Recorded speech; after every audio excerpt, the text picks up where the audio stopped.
చెల్మి foundation ఆధ్వర్యంలో 78వ కార్యక్రమంలో భాగంగా సిద్దిపేట జిల్లా గజ్వేల్ మండలం కొడకండ్ల గ్రామంలో రోజువారీ కూలీ పనుల నిమిత్తం వెళ్తున్న తలారి కర్ణాకర్ ను అతి వేగంగా వచ్చిన కారు ఢీకొట్టింది.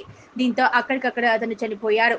అతనికి 2 సంవత్సరాల లోపు 2 ఆడపిల్లలు ఉన్నారు. బీద కుటుంబం. ఈ విషయం చెల్మి ఫౌండేషన్ దృష్టికి రాగా ఫౌండేషన్ తరపున 78వ సహాయ కార్యక్రమం చేశారు.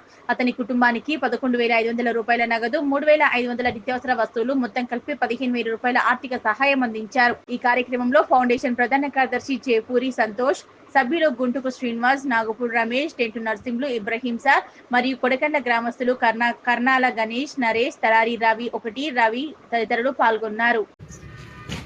సిద్దిపేట జిల్లా గజ్వేల్ మండల్ కొడకండ్ల గ్రామంలో గత 15 రోజుల కిందట తలారి కర్ణాకర్ రోజువారీ కూలి పని చేసుకుంటూ కూలి పనుల నిమిత్తం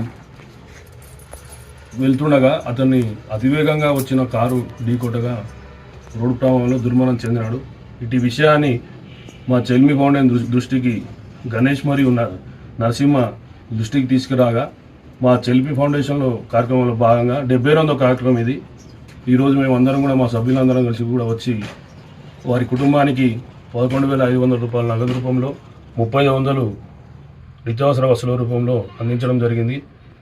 వారి కుటుంబానికి మా చెల్మి కుటుంబ సభ్యులందరం కూడా ప్రగాఢ సంతాపం తెలియజేస్తున్నాము. ఇటు కార్యక్రమంలో మా చెల్మి సభ్యులు మరియు గ్రామస్తులు పాల్గొన్న వారందరికీ కూడా ప్రత్యేకమైన ధన్యవాదాలు తెలియజేస్తున్నాము.